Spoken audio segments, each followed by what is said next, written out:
Ladies and gentlemen, seekers of truth and self-understanding, love is not always loud. It does not always declare itself with words, roses, or grand gestures. Sometimes, it whispers. It hides in the shadow of silence, in the unconscious acts that speak more than language ever could. Today, we explore something delicate, something mysterious. The hidden sign he's already fallen for you, not from a place of fantasy, but from the depth of the human psyche. In the words of Carl Jung, the meeting of two personalities is like the contact of two chemical substances. If there is any reaction, both are transformed. Let us uncover the subtle signs of that transformation. Those clues that lie beneath the surface, revealing that love has already taken root, often before we consciously recognize it. When a man has truly fallen for you, before he even knows it himself, there's a subtle shift in how he sees and interacts with you. It's not just in the obvious things, like smiling when you smile or echoing your words. It's something much deeper, something far more ancient and archetypal. It's as if his unconscious begins to align with yours. He becomes a mirror, not of your habits or mannerisms, but of your soul. You'll notice it in the way he seems to understand your moods, without you needing to explain them. He feels when something is off. Even when you're trying to hide it behind a brave face, he begins to adopt your emotional rhythm, not to manipulate, but because his psyche is intuitively tuning into yours. It's not mimicry. It's resonance. Carl Jung called this resonance the dance of the anima and animus, the inner feminine within a man and the inner masculine within a woman. When a man falls in love, often without conscious intention, his anima awakens in response to the woman who reflects it. You become not just someone he admires, but someone who evokes his inner world. He feels connected to you not through logic, but through archetype, through an image of the feminine that has long lived in his unconscious. That's why it can feel so intense, so inexplicable. It's not because he knows everything about you. It's because on some deep level, he recognizes you. This mirroring shows up in the way he listens to you, not with surface-level interest, but with the stillness of someone who is truly absorbing. He begins to reflect your values, your passions, even your fears, not by force, but through emotional alignment. If you value depth, he starts questioning superficiality. If you dream of growth, he starts imagining his own future in broader terms. He evolves not to impress you, but because you awaken a part of him that longs for expression. And perhaps most telling, he mirrors your emotional presence. When you're joyful, his spirit lifts. When you're in pain, even if he doesn't fully understand why, he feels it. That's because he is no longer simply watching you. He is experiencing you, as if your soul has become a part of his inner landscape. This is not infatuation. It's not chemistry alone. This is soul recognition. It happens rarely, and when it does, it changes both people involved. For when a man truly mirrors your soul, he is not falling for the version of you the world sees. He is falling for the essence that even you may not fully know yet. And in loving that part of you, your true, unguarded, luminous self, he begins to discover himself as well. When a man has already fallen for you, deeply, perhaps even unconsciously, one of the most profound signs is not in what he says, but in how he holds space for your vulnerability. It's not dramatic. It's not loud. In fact, it's often in the silence that you feel it the most. He doesn't rush to solve your problems. He doesn't interrupt your pain with platitudes. Instead, he becomes still, present, aware. He protects not your outer image, but the most fragile and sacred parts of who you are: your fears, your doubts, your emotional truths. Carl Jung spoke often of the inner journey, the confrontation with the self. In that journey, we are asked to face our own shadows, and we often long for someone who can simply be there as we do. When a man has fallen for you, he begins to offer that sanctuary, not because he feels obligated, but because he intuitively understands that your wounds are not liabilities. They are doorways into your soul. He doesn't try to dominate your healing. He doesn't impose advice where it isn't asked. Instead, he becomes an emotional guardian. You'll see it in small moments. When his tone softens as you speak, when his body language becomes open and non-threatening, when he responds to your tears not with discomfort, but with a calm presence that says, "I see you, and I'm not going anywhere." This isn't weakness. This is strength in its most sacred form. The strength to hold emotion without trying to cage it. The strength to witness pain without recoiling. Jung believed that our relationships are mirrors for the parts of ourselves we are trying to integrate. When a man begins to honor your vulnerability, it's often because your authenticity is stirring something unresolved in him. Something that longs for wholeness, for depth, for truth. Your emotional openness becomes a catalyst, and he, without fully understanding why, feels compelled to shelter it. Not because you need saving, but because he recognizes the value of your truth. He doesn't see your emotion as irrational or inconvenient. He sees it as real, sacred, human. This space. Love is not declared with grand speeches. It is revealed through the silence that listens, the presence that stays, the energy that doesn't shift when your mask falls. He may not say, "I love you," but his actions whisper it every time he chooses to stay present with your pain instead of turning away. This is not the kind of man who is drawn to superficial connections. This is someone whose soul has started to bond with yours, even if neither of you can yet fully articulate it. Because when love is real, when it is soul deep, it does not flinch at vulnerability. It protects it quietly and powerfully, even in silence. When a man has already fallen for you, even if he hasn't admitted to himself or to you, one of the most telling signs is that he makes time, not just promises.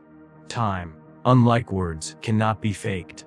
It is the most valuable and finite resource we have, and when someone gives it freely, especially consistently, it reveals a level of emotional investment that often goes unspoken but is deeply sincere. Many people make promises. Promises are easy to construct. They require no sacrifice, no rearrangement, no true commitment. But time, real undivided intentional time, is different. When a man is truly falling in love with you, he begins to shift his life around you in subtle yet meaningful ways. He starts prioritizing moments with you, not because he feels obligated, but because your presence nourishes him. Your company becomes not something he fits into his schedule. It becomes a part of the structure itself. You may notice that he begins to show up even when it's inconvenient. He makes time to listen, to be present, even in the middle of his own chaos. He doesn't just check in with a rushed message. He initiates deeper conversations, makes space for your thoughts, your worries, your dreams. It might be something as simple as staying on a call longer than planned just to hear the smile in your voice. Or showing up to support you at an event, not to impress, but because it matters to you. And therefore, it matters to him. Carl Jung often spoke of the deeper currents of the psyche. How we are moved not only by logic but by archetypal forces. When a man starts choosing time with you over distractions, over his usual routines, something deeper is stirring within him. The ego, which is often concerned with self-preservation and personal ambition, begins to step aside to allow room for the self, the totality of who he is. To move toward connection, integration and relationship, this is not simply affection, it's transformation. Time in Jungian terms is a symbol of attention, and attention is the bridge between two souls. When a man gives you his time, especially in small, quiet, unremarkable ways, he is giving you a part of his life that he will never get back. He may not say the perfect words. He may not yet fully understand the depth of his feelings. But his actions speak with a wisdom beyond the ego. And perhaps the most beautiful part is this: he does not keep score. He doesn't show up just to earn points. His presence is not transactional. It is rooted in something genuine, something unfolding. Love is not a sudden decision for him. It is a slow shift in how he values your place in his world. So pay attention not to what he promises, but to where he shows up, how he listens, how he stays, how he weaves you into the pattern of his days without needing to make it a spectacle. Because love, when it's real, doesn't always arrive with fireworks. Sometimes it arrives in the form of time, freely given, quietly consistent, and deeply meaningful. One of the most hidden and profound signs that a man has already fallen for you, perhaps without even realizing it himself, is that he begins to reveal his shadows. Not intentionally, not with carefully crafted vulnerability, but naturally, unconsciously, as if being in your presence loosens the grip he's had on the parts of himself he usually hides from the world. Carl Jung taught us that the shadow is the part of ourselves we suppress, the fears, insecurities, desires, and wounds we keep buried because they feel too dangerous or shameful to expose. For most people, these shadows are tightly guarded, masked by confidence, politeness, or humor. But love, real love, has a curious power. It softens defenses. It doesn't ask for the shadow to be revealed, yet somehow it invites it. When a man begins to trust you on a soul level, even if he doesn't consciously articulate it, the walls he spent years building around his most private struggles begin to lower. You'll notice moments where he shares something about his past. An old failure, a regret, a deep fear, not because the moment demands it, but because you make it feel safe. There is something about your presence, your energy, that allows him to exhale in a way he's not used to. And in that breath his shadow slips through. He may talk about childhood wounds, about the pressure he feels to be strong all the time, about his fear of not being enough. He might confess how lost he feels in moments he thought he'd have it all figured out. And these aren't carefully rehearsed stories meant to impress. They're raw, unfiltered, often clumsy truths. He may even appear surprised at himself for revealing so much. That's because it's not his ego doing the sharing, it's his unconscious saying, "Hair, this is real, this is me." This is one of the deepest signs of genuine connection, not because he is weak, but because love is beginning to create a sacred space within him, where he doesn't need to pretend.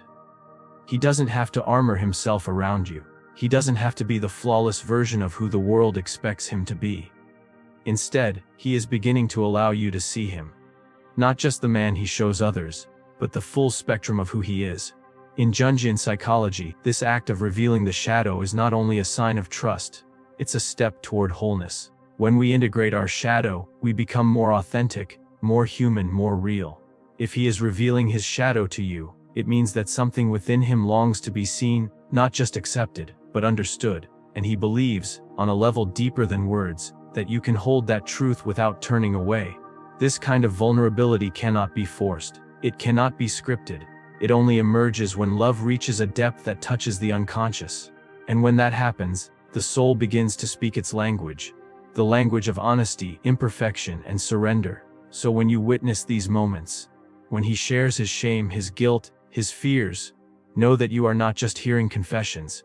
You are standing in a sacred place within his psyche. You are being allowed into the inner sanctuary that he has shown very few. And whether or not he calls it love yet, his unconscious has already decided, you matter enough for the truth to come out.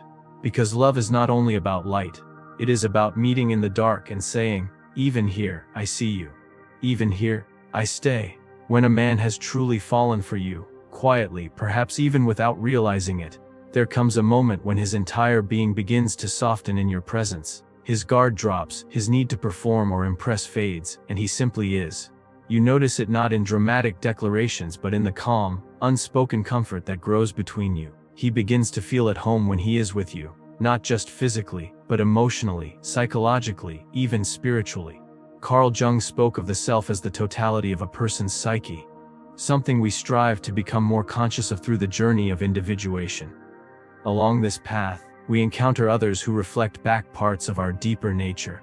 When a man is in love, not with an idea of someone, but with who they truly are, he doesn't just feel attracted, he feels aligned. And that alignment brings peace. You may see it in how his energy changes. Around others, he may carry a certain posture, a performance of strength or success. But with you, there is a stillness. He is not chasing approval or status. He is not trying to say the right thing.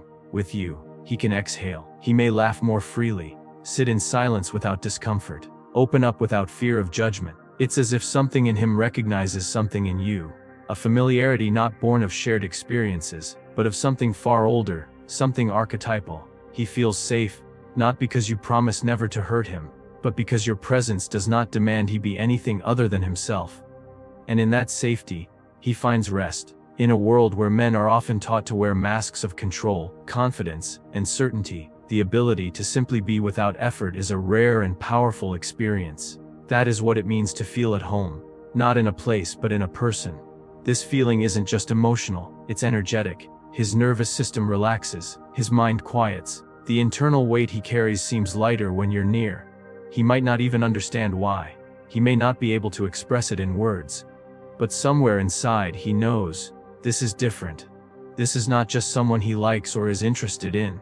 This is someone with whom he can lay down his emotional armor and not feel exposed, but embraced. Jungian psychology teaches us that the outer world reflects the inner one.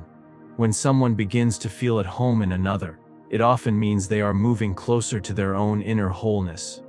You are not completing him. You are revealing to him the peace that exists when the self begins to emerge through authentic connection. And this is why his presence with you becomes more consistent, more grounded. He stops chasing distractions.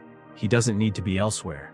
He lingers not because he has to, but because some part of him wants to stay. Not in a place, but with you. He may not call it love yet. He may not even fully understand it. But if he seems more alive in your presence, if his eyes soften when they meet yours, if his silence feels full rather than empty, then know this: he has already found something rare and precious with you. A sense of belonging, a sense of peace, a sense of home. And the soul always knows where home is, even before the mind catches up. So, dear soul, if you sense the quiet resonance in his eyes, the subtle shifts in his presence, know this: love has already begun its sacred dance. Jung reminds us that we are not just seeking others, we are seeking ourselves through others. If you feel these signs, do not rush. Simply honor them. Let the soul unfold in its own time. Because love, the real kind, is not always spoken, it is felt, it is mirrored, and above all, it is known by the unconscious long before the conscious mind catches up. Thank you.